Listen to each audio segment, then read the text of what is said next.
subject overview and scrutiny to committee. I'm going to invite our scrutiny officers on the ball. I was going to ask him to start recording, but he has done. Thank you very much, Stephen.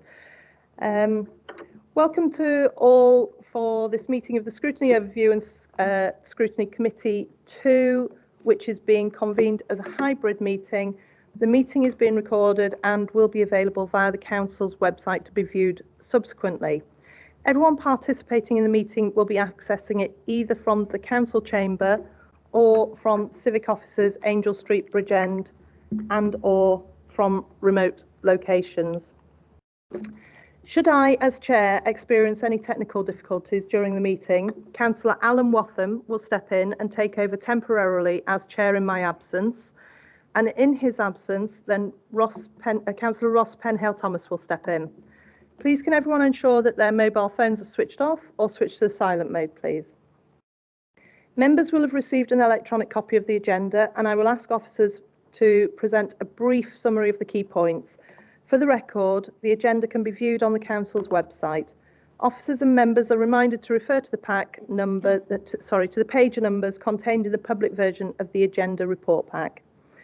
Officers and members will be speaking at various points during the meeting, and those speaking may switch their microphones on at that point, but I would ask that with the exception of myself as chairperson, at all other times you keep your microphones switched off, as this will help to minimise any background noise and interference. However, as a trial measure, I would invite members and officers to leave their cameras on for the duration of the meeting.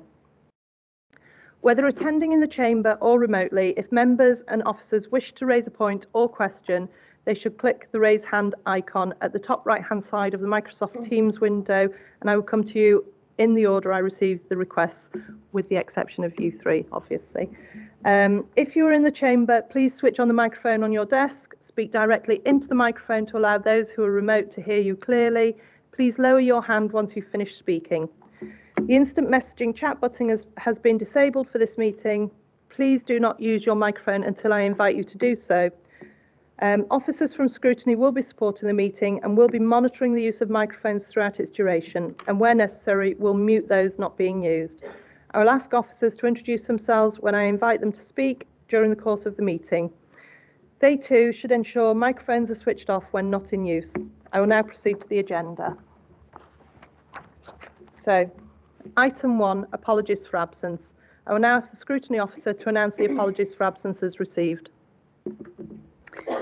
Thank you, Chair. I've received apologies for absence from Councillor Dalla Hughes, and Councillor Paula Ford has given her apologies that she will be arriving late to the meeting. I've also received apologies from Glynis Evans, our Community Mental Health Services Manager, and Marnie Mainwaring is attending in her place today. And the Deputy Leader and Cabinet Member for Social Services and Health, Councillor Jane Gebby, has also advised that she will need to leave the meeting early. Thank you. Thank you, that's lovely. Declarations of interest on item 2. Oh, my apologies, sorry. Claire? Can I give apologies for Laura Kinsey, Head of Children's Social Care. David Wright, Deputy Head of Children's Social Care, is in her place. Thank you, Chair. Fabulous. Can't see who that is. Councillor Paul Davis. Sorry, Councillor Paul Davis, please. Thank you, Chair. Firstly, apologies for not attending the pre-meeting, Chair. My supervisor's off in work. I'm up against it a bit, and I'll be leaving this one at 12:30, unfortunately, as well. That's fine, that's no problem. And yep. I will be knocking my camera off. I'm in a public space here, so I'll be knocking the camera off for the Wi-Fi issues and whatever. All right? Yeah, thanks. That's fine. Cheers. Cheers. Councillor Granville? Thank you, Chair. I will also have to leave the meeting. I'm waiting for a phone call from the doctor. I've asked for an emergency appointment, so when he rings, I will have to leave, Chair. Yeah, that's not a problem. Do you want to come back in after you've spoken to the doctor? Because you're welcome to. I'll have to go down to the surgery and see him. Yeah, no problem. That's fine. Okay, all right, thank you. Thanks.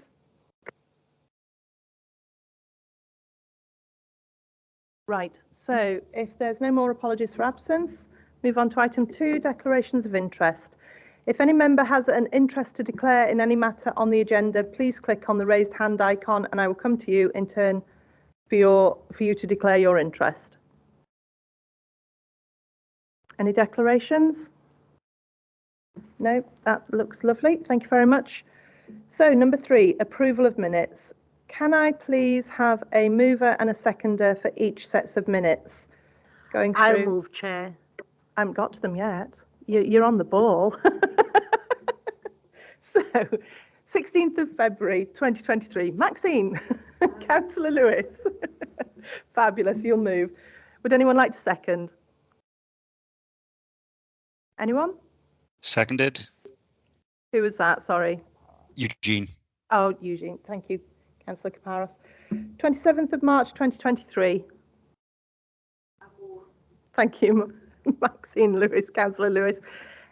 Councillor Kaparos, would you like to second again? I'm not sure if I was present at that meeting. Right. Sorry. Okay, no worries. Anyone else present?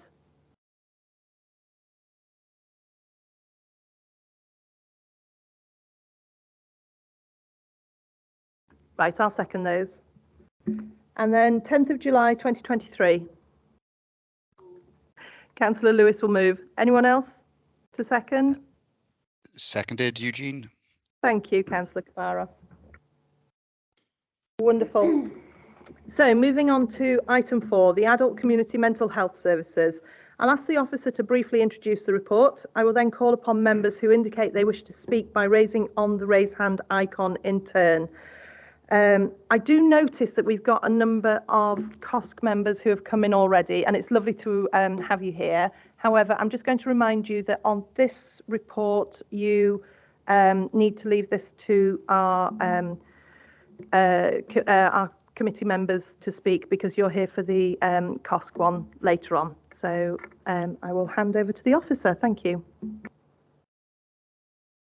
Thank you, Chair. So I'm Jackie Davis, Head of Adult Social Care. So the report in front of you this morning gives you an overview of the strategic direction of adult community mental health services here in Bridgend, and also describes the range of services. It explains how those services, some focus on early intervention and prevention, and others on more intensive long-term support. So the background describes the national picture for us. And so in order for us to provide a framework for operational and development of services within Bridgend, we have developed an interim strategy while we wait for the national strategy to be updated. And this is contained in Appendix 1 of the report. That will obviously be updated when the national pictures, the national strategy comes out, and the report describes in some detail really the partnership working, and really pleased to see one of our colleagues from Cwmtaf Health Board here with us today. So I think that's a brief introduction. Yeah. Thank you. And yes, it's lovely. Today we've got Robert Goodwin, who is the Group Service Manager for Mental Health Services, Cwmtaf Morgannwg University Health Board, and we have Marnie Mainwaring, who is standing in for Glynis Evans, who unfortunately can't make it today, from the Community Mental Health Services team. So are you a manager? No, I didn't know, sorry. So what is your title? Do you want to press the button? Sorry. No. Just repeat. Right, I'm a Senior Mental Health Coordinator. Perfect. I want to get it right for you. Thank you. Cheers.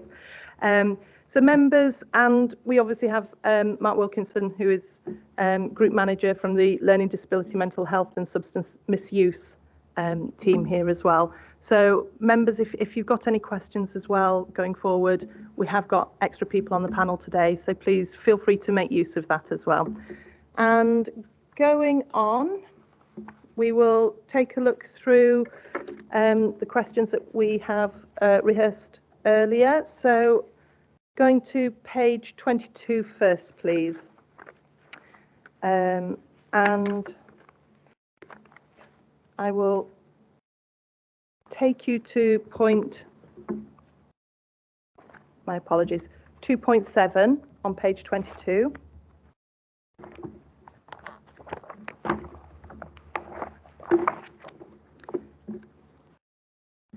So just about the framework and the interim strategy, I just wondered if there was any indication of when it was expected or anticipated that the changes needed would happen. What's that going to look like? How are we looking at that going forward, please? I don't know who wants to take that. So are you referring to the national strategy coming The out? interim strategy, yeah. So it Yeah. says BCBC interim strategy for community health, mental health services has been produced. Yeah. So that strategy, how do we expect the anticipated? Sorry. Yeah, it is in light of the national one. Sorry, my apologies. But how do we expect the changes to ours are going to align with the national one?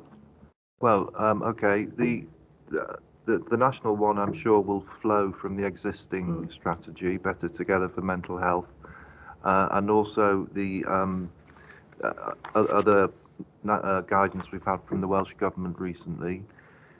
So I built the interim strategy on existing principles and values and direction of travel.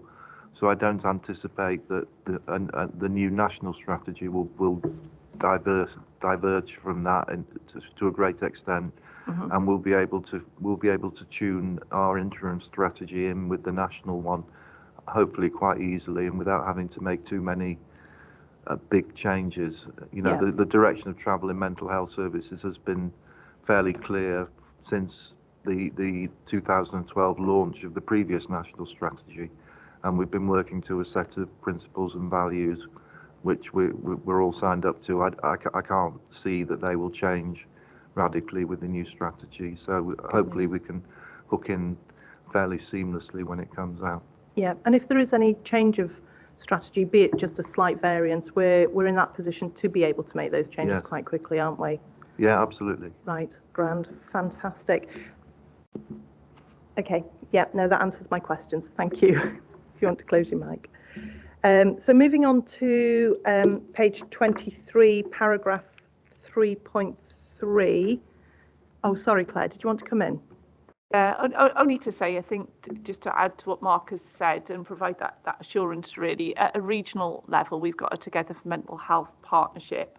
And so if we think about the national, regional, local, we would anticipate at some point in the future, that, following the sort of progress by Welsh Government in terms of their national strategy, that the regional group will have developed a regional mental health strategy which will guide all the activity across the Cwm Morgannwg footprint.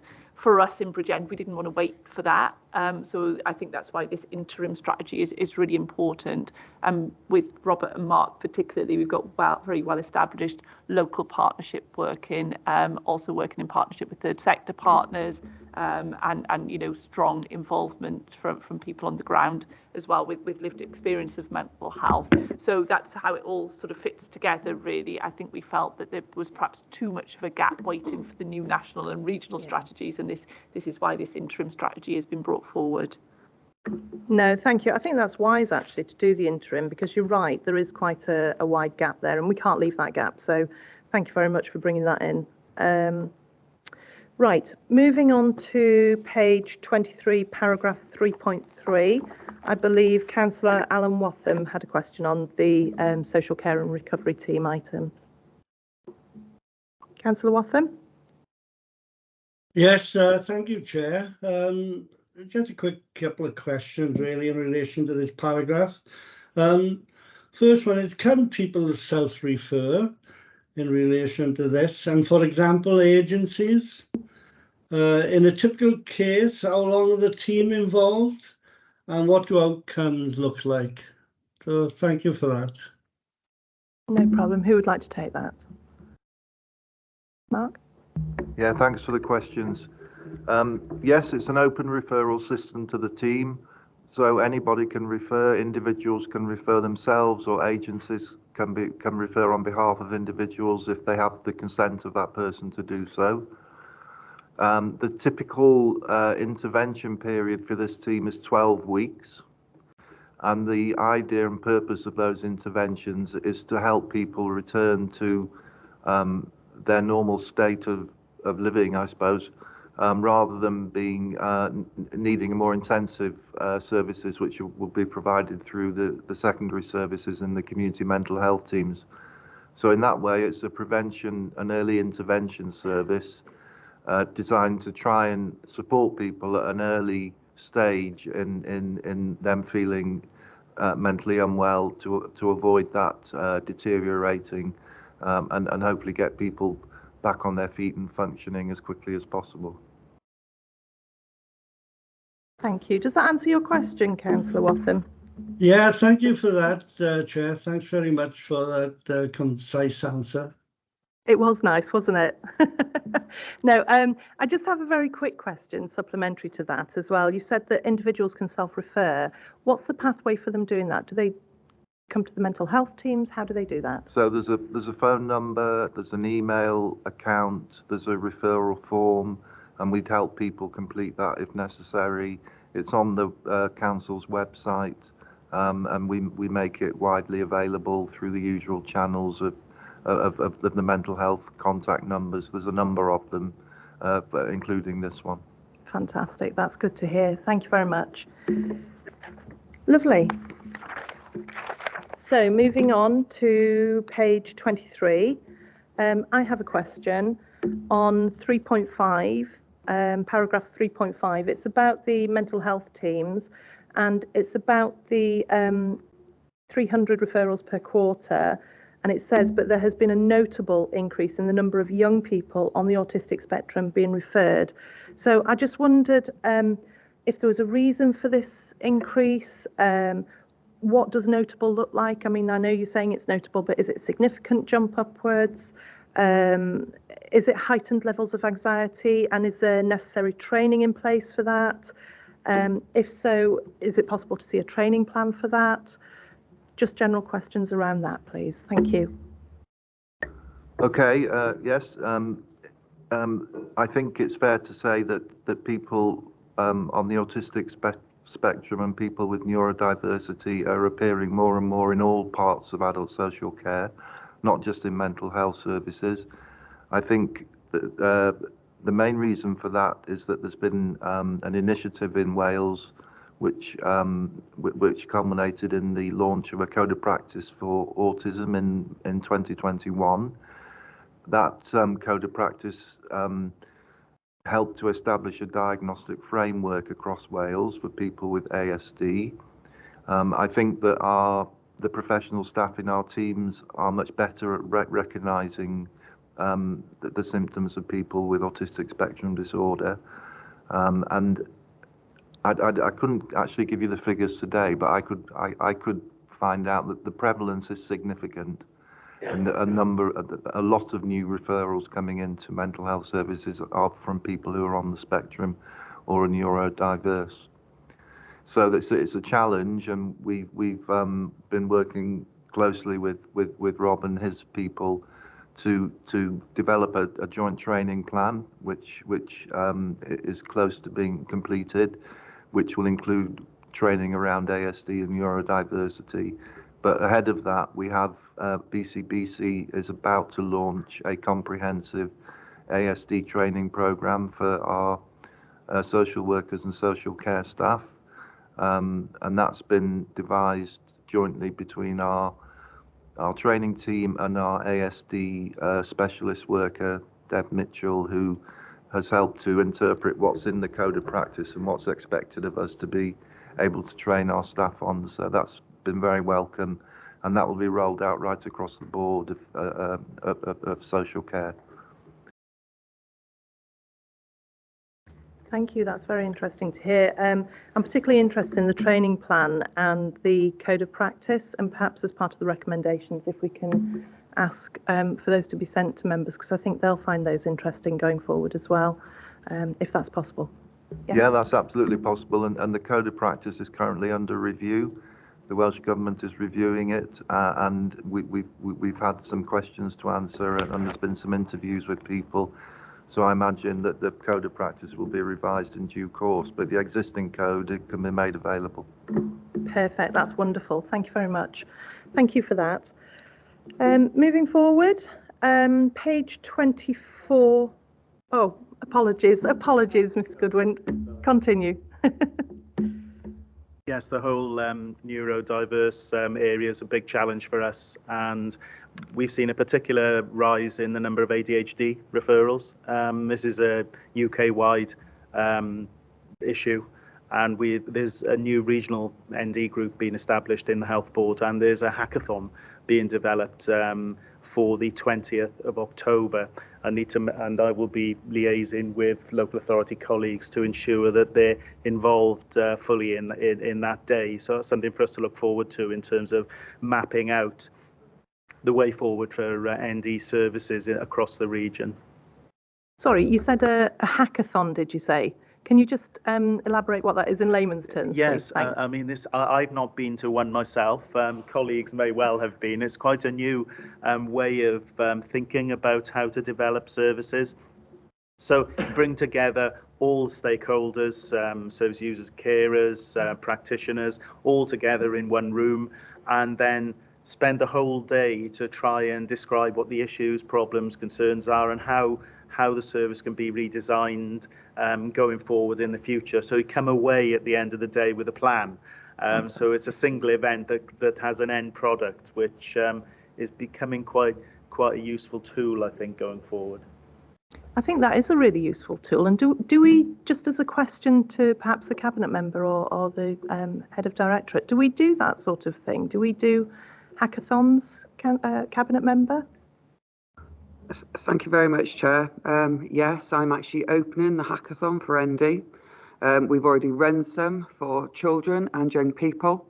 We find that that's the better way of ensuring that our services are delivered for those that use them rather than those professionals just designing them.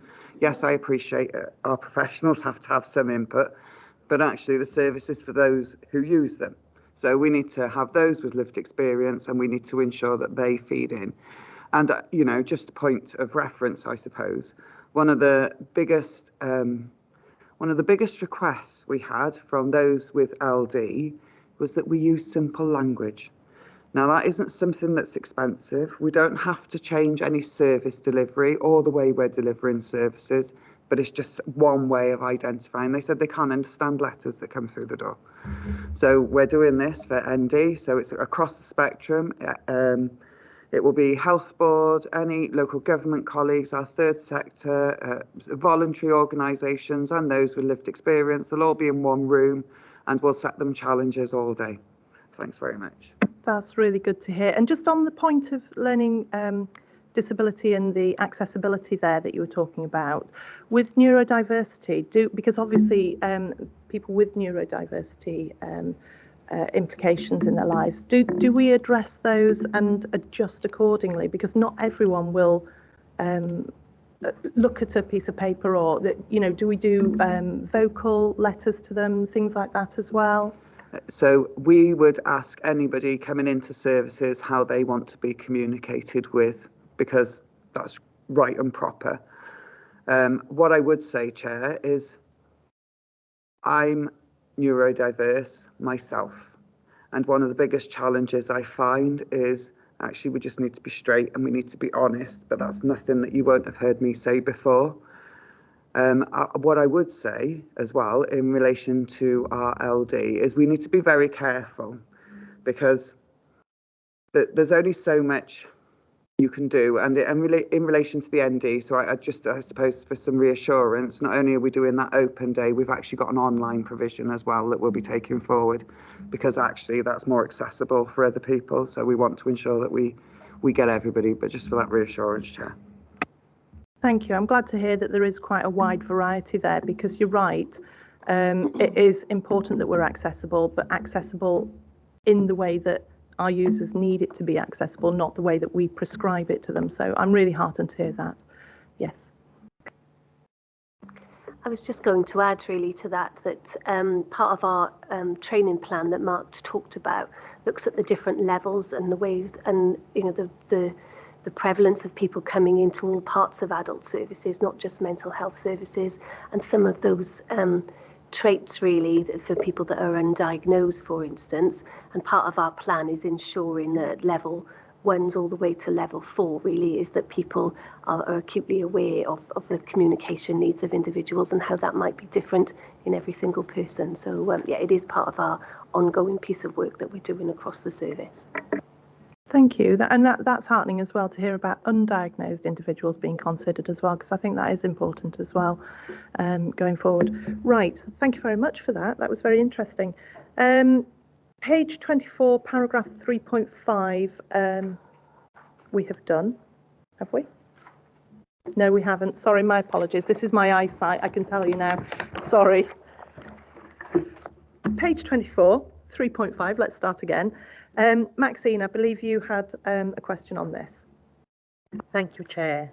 Yeah, if there's a part that says some areas for improvement were identified and a plan is in place to respond to this and take the actions forward, what sort of timescale are we looking at on this plan? Thank you. Thank you. Who would like to take that?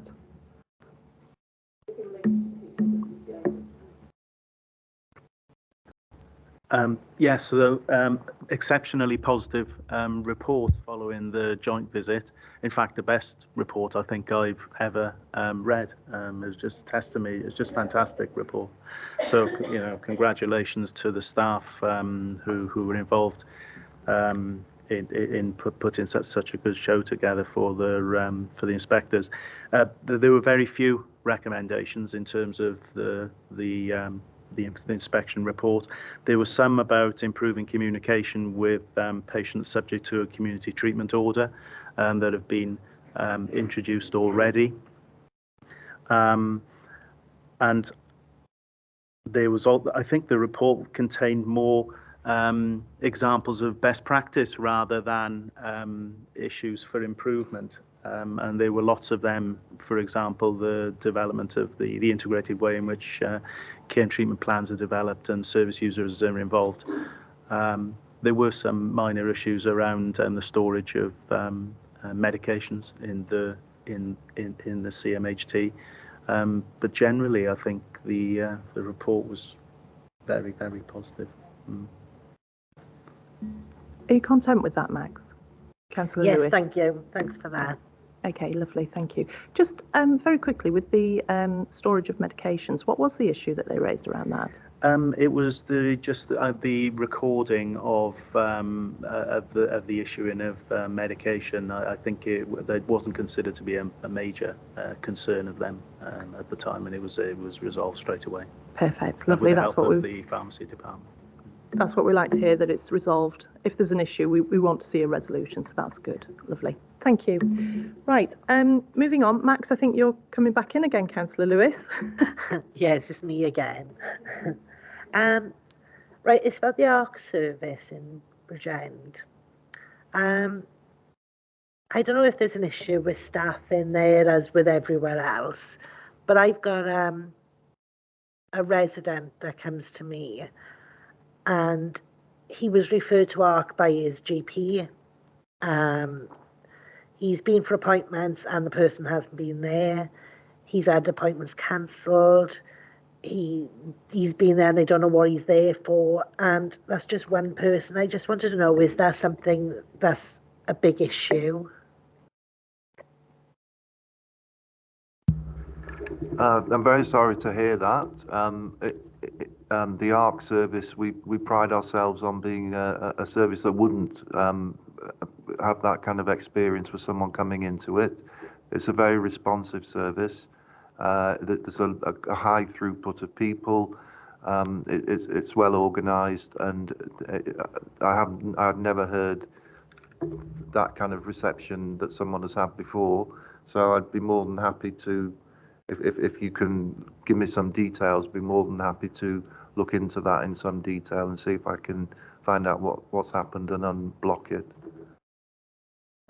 We work the ARC service is a joint service under a legally binding agreement between ourselves and CumTAF Health Board. So Rob and I and Jackie sit on a project board which oversees that service. We have reports from the manager every time we meet, and we can see the amount of people who are coming in, the reasons why, what therapeutic interventions are being done with them, and the success of that.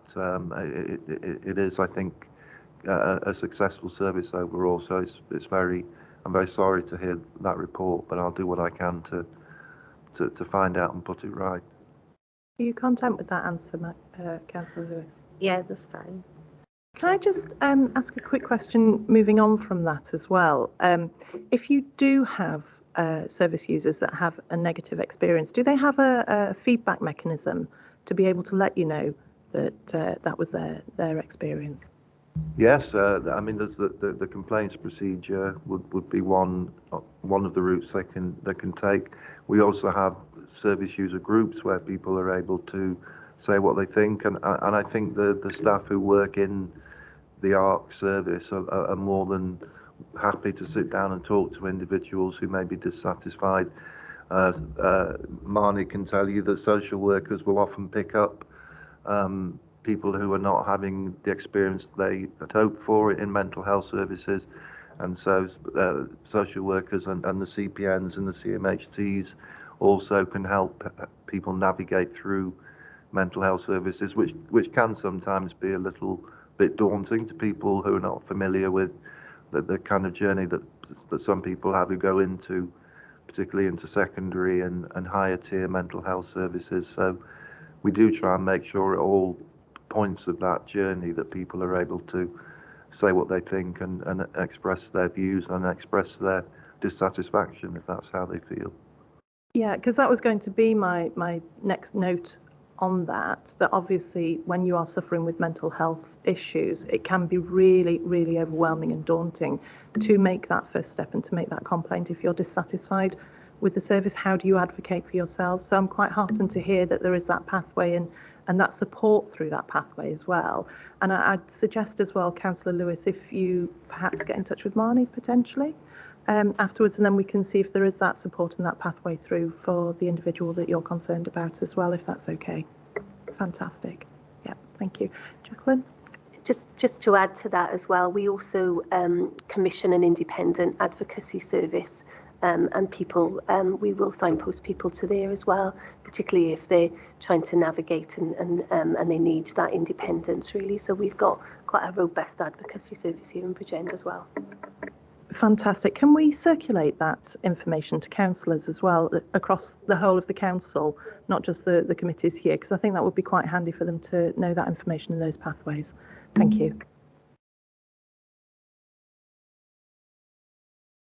So moving on to the bottom of page 24, in the quotations on 3.6 from service users, I believe that Councillor Dave Harrison, you have a question on this, please? I certainly do. Thank you. Thank you, Chair.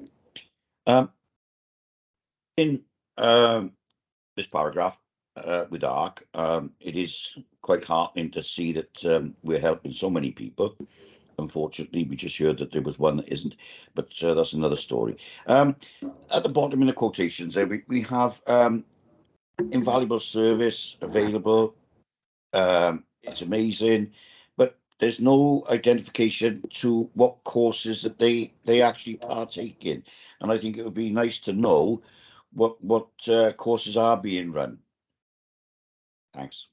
Who would like to take that? Mark? I can't tell you without checking back and tracking back to the person who made that comment, but the ARC offers a range of therapeutic courses which would be mostly group work with some individual counselling where necessary, and that would be very much the content of that would be very much down to the people in the group and what they want to talk about and how they want to talk about it. So I suspect it's referring to a therapeutic group that this person has been part of. Thank you. Does that answer your question, Councillor Harrison? Not totally, no. Sorry. Apologies, I spoke over you. Do you want to come back with a supplementary? Well, it's just a therapeutic course. You know, a course is courses is a very broad subject, and not being up to date with mental health. It would be nice for the subject matter to be a little bit clearer rather than just a therapeutic course. If that's possible to sort of discuss here. Yeah, absolutely. Jacqueline, would you like to come in? Yes, thank you, and thank you for the question. I think what Mark was trying to say really is that the ARC service is very flexible and very adaptable to the people that are presenting at any particular time. So we haven't got a rigid set course of courses that we do like we might have in a training program. We are adapting as people come through really. What we could give you is some examples of what we've done in the last 12 months and some of the work that we've done on an individual and at a group level. As Mark said, on a quarterly basis, we get information that's presented to the board really of the activity within ARC. So we can provide that as part of our response now here today. Is that okay? Thank you. Would that satisfy your question, Councillor Harrison? That would be fantastic. Yeah, I think Thank it would you. be helpful for councillors to see that. Councillor Joanna Llewellyn-Hopkins, can I bring you in for a question, please? Thank you, Chair. It's regarding, obviously, ARC again. I was referred to ARC a number of years ago by my GP.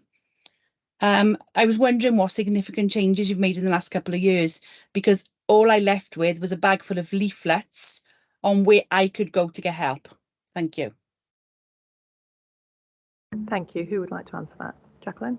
Yeah. I think in our response for the last question as well, I think we could include that, incorporate that in all of the response that we do in terms of the services that we offer.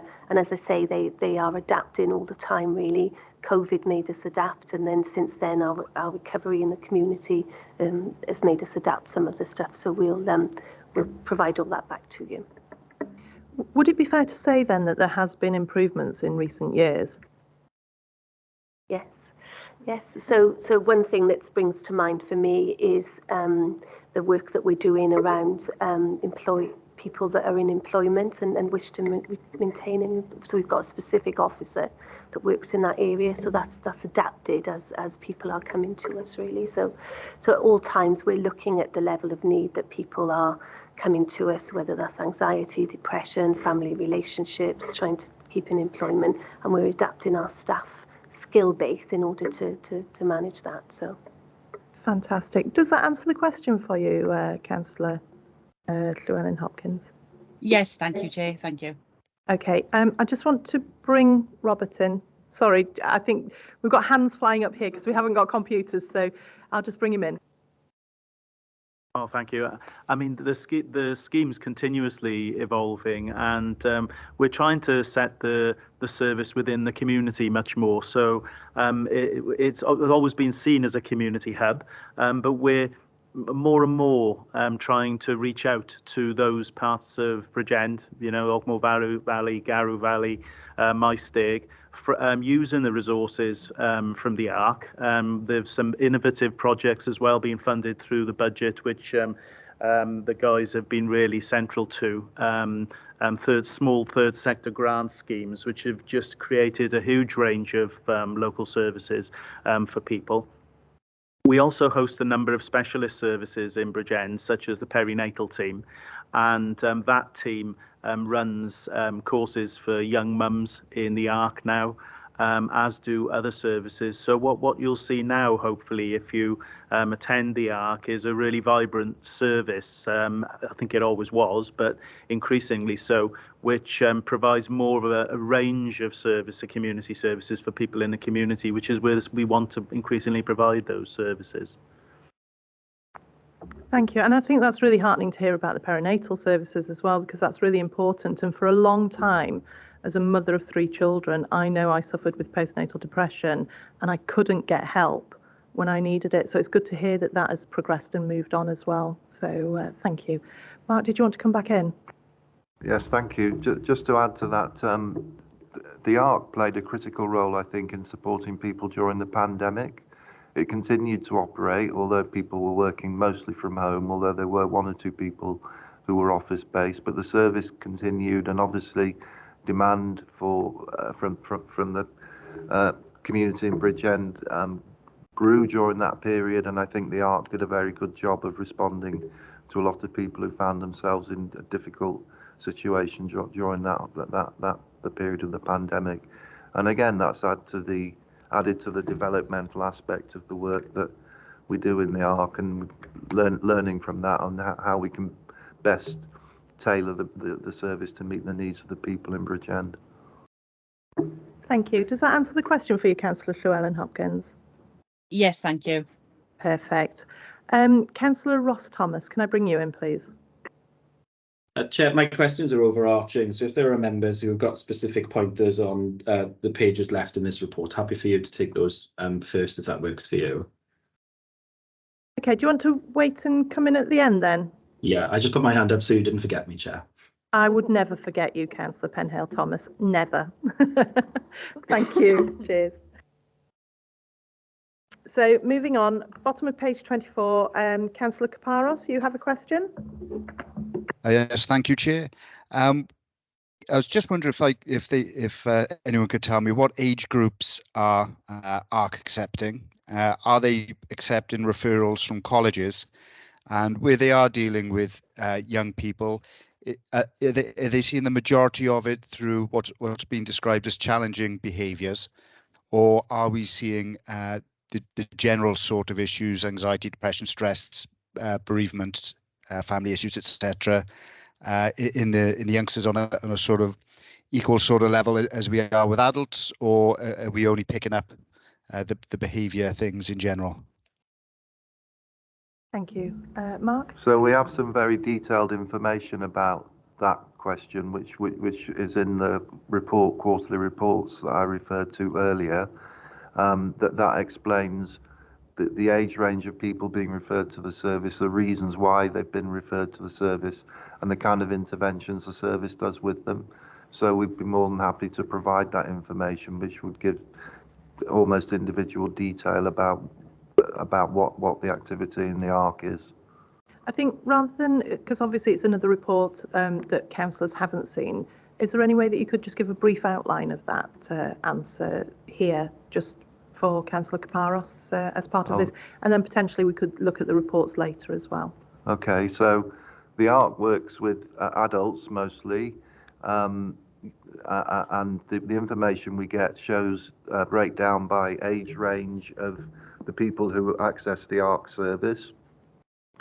So I think the two highest user groups are men in their 40s and women in their 30s, and they're referred in for a number of reasons to do with relationship breakdown, bereavement, unemployment, and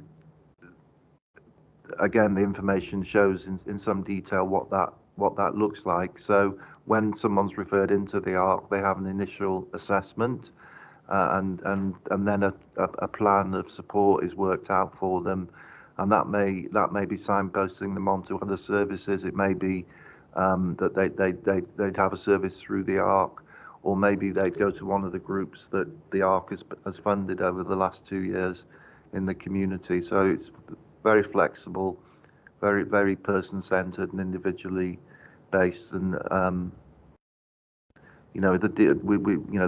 detail is in those reports. They're very easy to see. It's a lot of graphs. I think it might be an idea to bring those reports to the committee here, so I'll ask for that as one of the recommendations. But Councillor Kaparos, does that answer your question? Yes, thank you very much. Did you want to ask a supplementary question about waiting lists for CAMS and increased behaviours in school as well? Yes, please. Go ahead.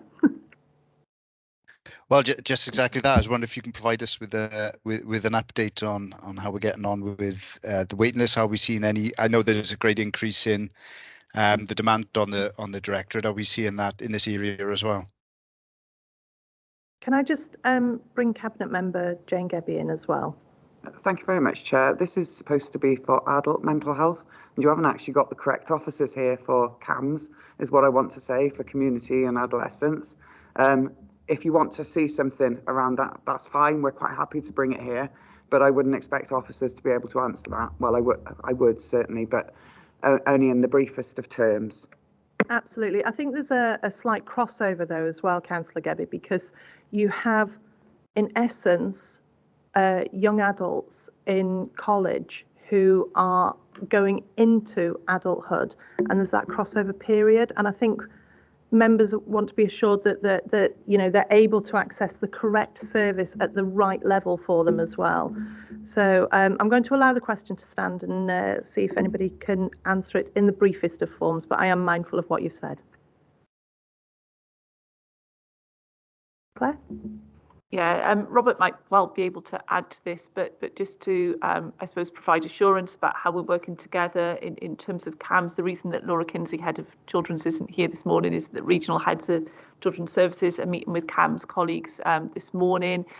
We've certainly seen a reduction in waiting times for initial assessments within the CAMS service. Robert might have the actual figures, but that has been a significant reduction in terms of an initial assessments for CAMS. What we have also seen, I think, and hence the meeting this morning, is improved joint working, particularly around care experienced children and making sure we've got those pathways right. And Dave might be able to add a little bit, or we might need to bring a further report. And I think Jackie can add in some information about how we're working with the college, Bridgend College, around outreach as well. Thank you, Jackie. Okay, so I've just picked up the report that Mark referred to. So in the last quarter, we actually received 4 direct referrals from Bridgend College, and we worked with those individuals.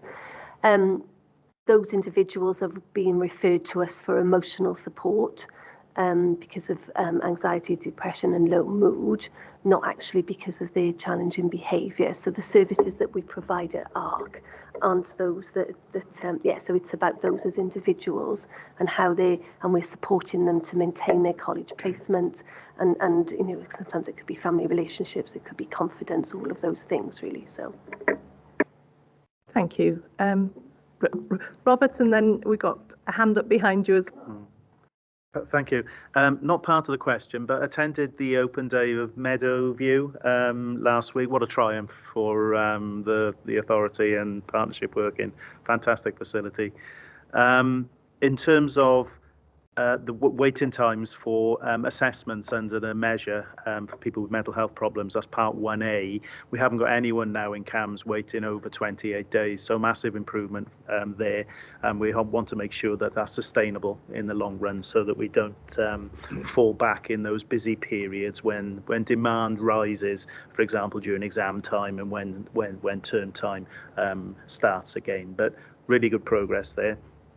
Also, I think we're very fortunate to see the Shine team, which provides in-reach into local schools, developing really strongly, and that they provide just a fantastic service into the local schools in Bridgend. Committed team, there's 13, 14 staff provided in the region for that service, but obviously Bridgend's a major part of that, and so I think things have moved really forward very strongly in that area over the last year or so, and lots to look forward to, I think, as well. Thank you, that's lovely, and we think we've addressed your comments, haven't we? Grant, are you happy with that, Councillor Kaparos? Yes, and thank you to people for being able to answer that unexpectedly, but it's great to hear of the improvements that are being made. Yeah, I think as well, though, because it does make reference to including counselling opportunities for families of children. So there is that crossover there in the report as well. So I think it's perfectly legitimate to ask those questions. So thank you very much. Page 25, Councillor Lewis, I've got you coming in for a question on 3.9. Because Robert Goodwin, I understand that you gave a quote on the wellbeing retreat, so I think you have a question on this, Councillor Lewis. Yes, thank you. It's about the wellbeing retreat. Just want to know how it's working. Very well indeed. This was a scheme, partnership scheme of local authority colleagues at the centre of it, together with other interested people in the community. First opened in November 2020 as part of a response to COVID and winter pressures. Was so successful that we've kept the funding going for the service, which is managed by Mental Health Matters. We meet regularly with them. It's open for 4 evenings each week to provide emotional support to people in distress. It's something that we're monitoring very closely and looking to see if there are any lessons that can be learnt for the rollout of that model across the region. So some work will be starting shortly to re-engage with local communities around, you know, what people feel they need in terms of crisis support out of hours from non-statutory services, what's been learnt from the wellbeing retreat, and if that can be applied to other areas. So lots going on, but yes, thank you. It's a very good scheme, I think. Thank you for that. Thank you. That satisfies your question, yeah. On the wellbeing retreat, though, as well, are you seeing themes coming through of user groups in that retreat? The usual range of anxiety and depression, links with loneliness and just general health and well-being issues. So it's where those mental health and well-being issues collide that I think we're seeing the need for support, and that's why the involvement of local authority colleagues is so helpful for us in that partnership scheme. But yes, we're looking to draw in the resource for older people as well, but also for younger people, so under the age of 18. Fantastic. There have been some issues in the past around substance misuse. We don't want to exclude people with substance misuse, and don't. But that's another area that we're looking to make sure that we provide the full range of services that we can for people who need them. Lovely. No, and I think substance misuse is a question we're coming on to in a little while as well. So be prepared. Thank you. So moving on to... Right, before I move on to Appendix 1, I'm just going to come back to Councillor Penhale-Thomas, whom I have not forgotten, because how could you, and ask if your questions have been satisfied or if you've got any further questions. Oh, that's absolutely fab. Thanks. Thanks. Yeah, if I could just ask a couple of overarching questions. Can I first of all just recognise the sterling work of members of staff in what is a really challenging area. I think that's the testament of that is the figure in the report, 1,000 contacts. I think that says a lot about people reaching out, accessing our services. So I think thanks needs to go to members of staff in helping people not just to manage, but perhaps improve their mental health as well. And it was really good to see part of the report, positive feedback and testimonials. Littered throughout the report, Chair, is mention of prevention and early intervention. I think it's a regular occurrence in social services reports, which is great. But in light of budget discussions, very challenging budget discussions, there is always a debate around statutory services versus non-statutory services. So I wonder, my first question, if members of staff are able to give an indication in terms of this report, what areas of these services are statutory versus non-statutory, so just so that we have an indication of the importance of these moving forward to the budget discussions. Secondly, are we content that our social workers have manageable caseloads? I think that's really important to note, given everything else going on within the Social Services Directorate. And then lastly, Chair, mental health has often been considered the Cinderella service of the National Health Service. Really pleased to note that we have quite a prominent Deputy Minister for Mental Health in the Welsh Government, which is very good. Are we content that mental health services have the funding and the priority that they should do at a national level, which then reflects our work as a local authority? Thank you, Chair. Thank you. 3 very meaty questions there for you, Claire, so I'll leave you to answer. Yeah, I'll start with the first one, and then I'll bring in colleagues around caseloads. I wondered if it might be helpful to hear from Marnie on that, because she'll tell you as it is, because she's working in the front line rather than from a senior manager, not to put her on the spot. In terms of statutory, everything that we're talking about today is statutory.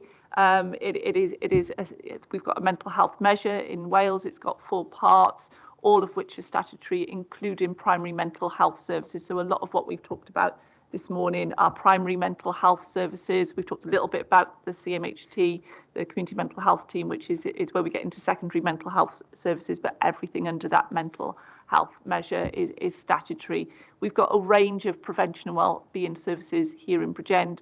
Our colleague Andrew Thomas will join later for the second report, which aren't statutory in terms of the way they're delivered, which have a positive impact if they're done well on mental health and wellbeing. But that's not the subject of this report. I think in terms of budget, the case that we would always make is that very targeted investment in prevention and wellbeing reduces that escalation of need into secondary mental health services and enables individuals to step down from secondary mental health services.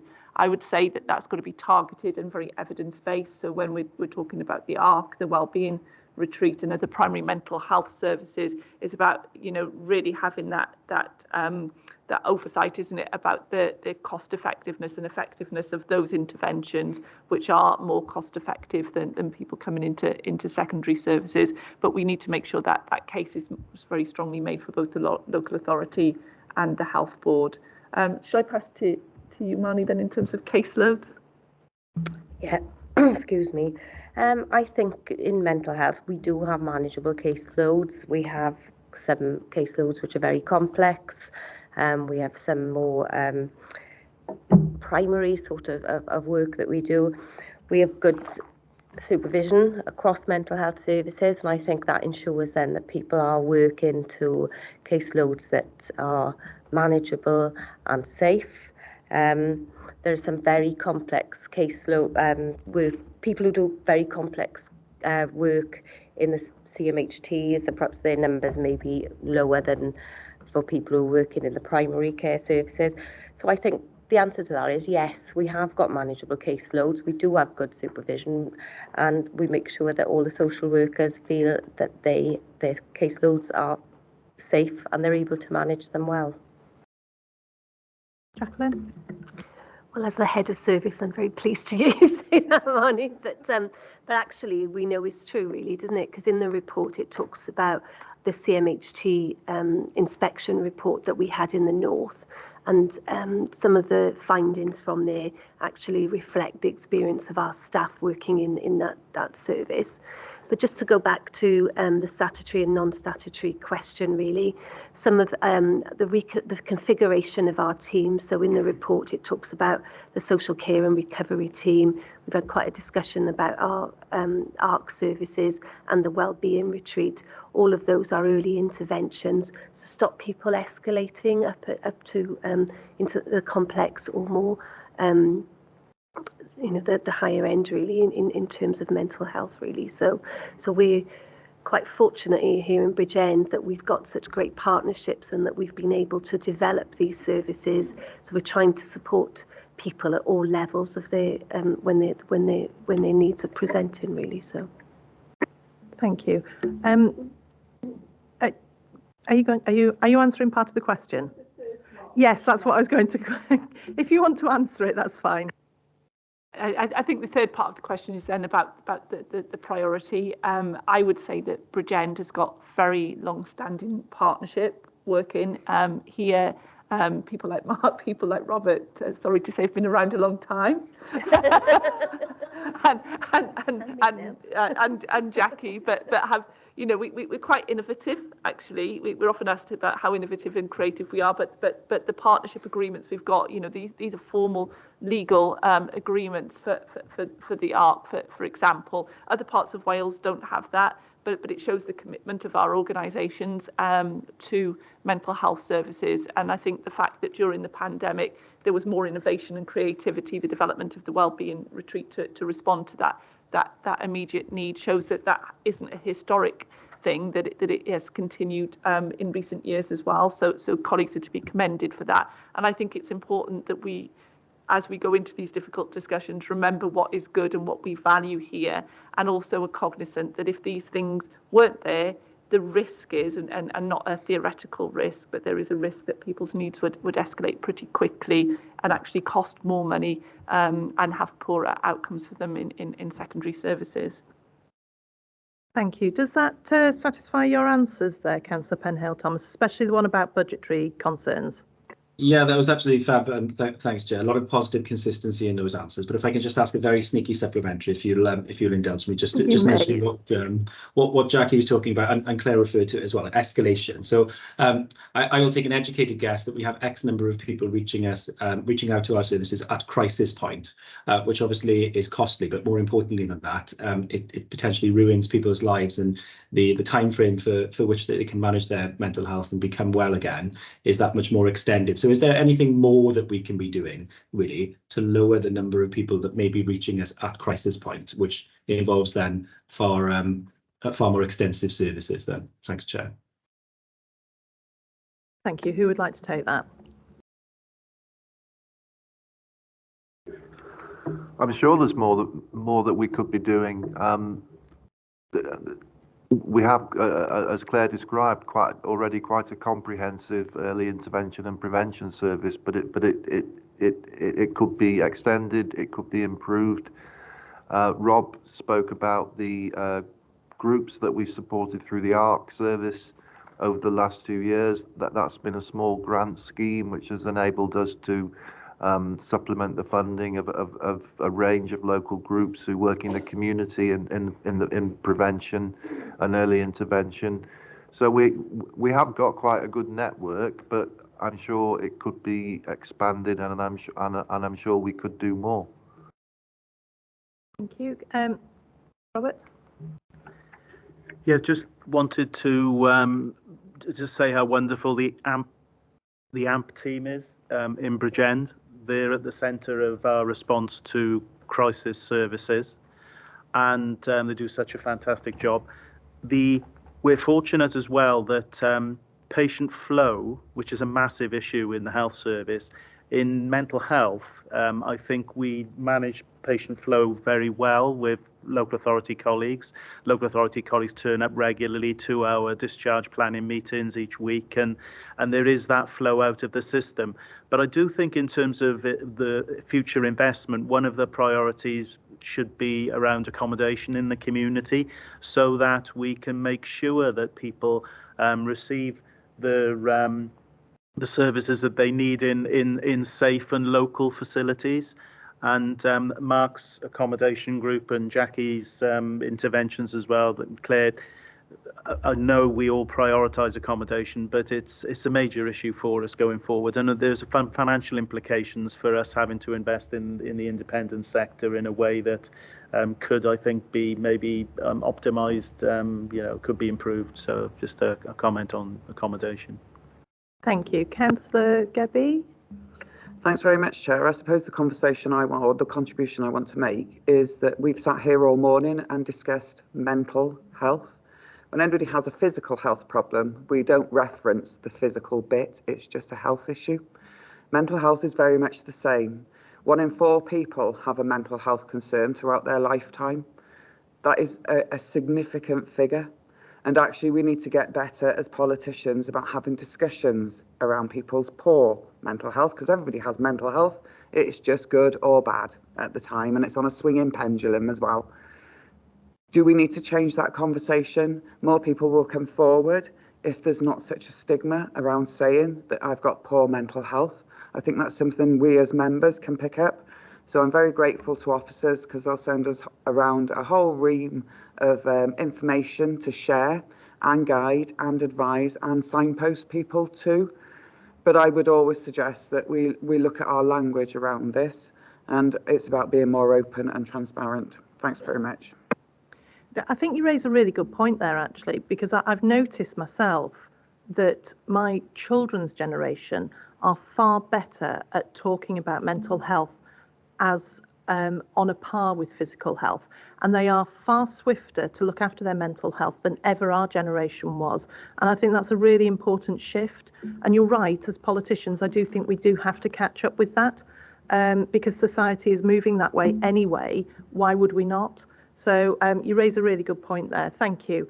Councillor Penhale-Thomas, does that answer all of your questions? It certainly does, Chair, and yes, certainly recognise what the Deputy Leader has said, and thanks to officers as well for the ideas. Should the budget be forthcoming, he says.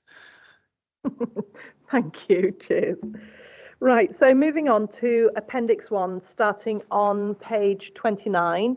I have a quick question on this one. So the appendix, who is the audience for this report? How do we get this information out and the information about this strategy? Are we hitting the right audience here? That's my question basically about this report. So the audience, it's a Bridgend Council interim strategy. This is not a joint strategy at this point. Rob and I have had discussions about this strategy, and we felt it would have been it would have elongated the process unnecessarily if we tried to navigate this through CumTAF Health Board at this point. But certainly we will be intending, when the national strategy is produced, that we will produce a joint regional strategy and a Bridgend strategy. So this report is a Bridgend Council report, so it's for the public of Bridgend, it's for the people who work for Bridgend Council, and of course it's for our health colleagues, but primarily it's a statement of our intention as a council in terms of mental health services in this interim period. But underpinning that and trying to stress all the way through is the partnership work that we do with our health colleagues and with our colleagues in the voluntary and independent sector. So do we think it's hitting the intended target audience? Because, I mean, oftentimes a dry report like this might not resonate with somebody who's got mental health issues. How are we translating that report into something that's far more accessible for them? Well, I think that's a piece of work we need to do, and we can do that with the user and care groups that we've got. We can take this to them, and we can have a conversation with them about how we can make it more appealing to them. I mean, it is. You're right. It is a fairly stodgy, dry report, and people. It's not going to be something that people are going to want to pick up and think, "Oh, isn't this great?" So yeah, that's a piece of work that we need to do moving forward. Fantastic, thank you. Jacqueline, can I bring you in? Yeah, it's just to add really that this is our first stage really with this, and that there's quite a piece of work now to do in terms of getting it out there really, isn't it? But more importantly, to put in place and action some of the content that's within this. So I know that there's a mental health work with Bavo, isn't it? And they're looking to hold an event. So we'll be part of that event where the content of some of this will be present. And that will be for a number of organisations across Bridgend that we work with. So there's a couple of things in the pipeline, but this is just the initial sort of interim strategy, really. Fantastic. Thank you for that. Claire, did you want to come in? Yeah, only briefly just to add to that. I think it's a balance. I think, as we said earlier, not having an interim strategy for the council didn't feel like the right thing to do, because we were a little bit concerned with the timescales for some of the other pieces of work to come to fruition. But this is an engagement piece now with the sort of stakeholders that Jackie and Mark have just talked about, to make sure there's ownership, not just by officers in the local authority, but across our communities in Bridgend, and to use this then to inform the regional strategy. But it did feel like too much of a gap to not have a strategy for it might be at least a year before we would get to that point of a regional strategy in light of a new Welsh Government strategy. Lovely, thank you. Page 30, Councillor Alan Watham, I believe you had a question on this. Yeah. Yes, thank you, Chair. The question is in relation to page 30-31 and values and principles. Briefly, where do these values and principles contained in these pages come from? How will they be monitored? And are staff happy that they are the right principles? Thank you. Who would like to take that? Mark? I'll take the first two, and then maybe Marnie can answer the third part of that. These principles were taken from the previous national strategy Together for Mental Health, which was launched in 2012. They were also taken from some of the operational documents that we have in mental health services. For example, the community mental health teams have an operational document which contains these values and principles. They were also taken from other strategic documents which I was able to reference, and from other Welsh Government guidance. They're monitored through. I mean, the best test really is, are people benefiting from using these services, and is their mental health improving, and are they getting the right level of service that they need? These principles are what are embedded in our staff in order for them to go about their daily business and how they do their jobs and the way in which they do their jobs. We also have a joint operational group which Rob here chairs, which meets every month, and in that group we would monitor documents such as this, and we talk about how the success and some of the difficulties we're having with implementing documents like this. So we have a close ongoing dialogue with our health colleagues, and hopefully with the frontline staff, about the values and principles by which they do their work. But maybe Marnie can pick up on whether what it says in here resonates with how she sees it. I think as social workers and social care staff, these are the values and principles that we work to. They underpin our work. In Bridgend, we work in a person-centred way, strengths-based, but this underpins everything that we do. So it would be always central to our work in mental health, in social work generally, actually. Thank you. Jacqueline, can I bring you in and then Claire? Sorry, Claire. Sorry, I couldn't get my hand up quick. I had too many things It's okay, going and at I the can't same actually time, see who's putting their hand up, so I'm really sorry. But Jacqueline and then Claire. I suppose just to add, really, that the Social Services and Wellbeing Act, that's all about people, isn't it? And keeping people at the centre and making sure that they've got access to appropriate information and advice and assistance, and actually that they are equal partners in their care and support journey, really.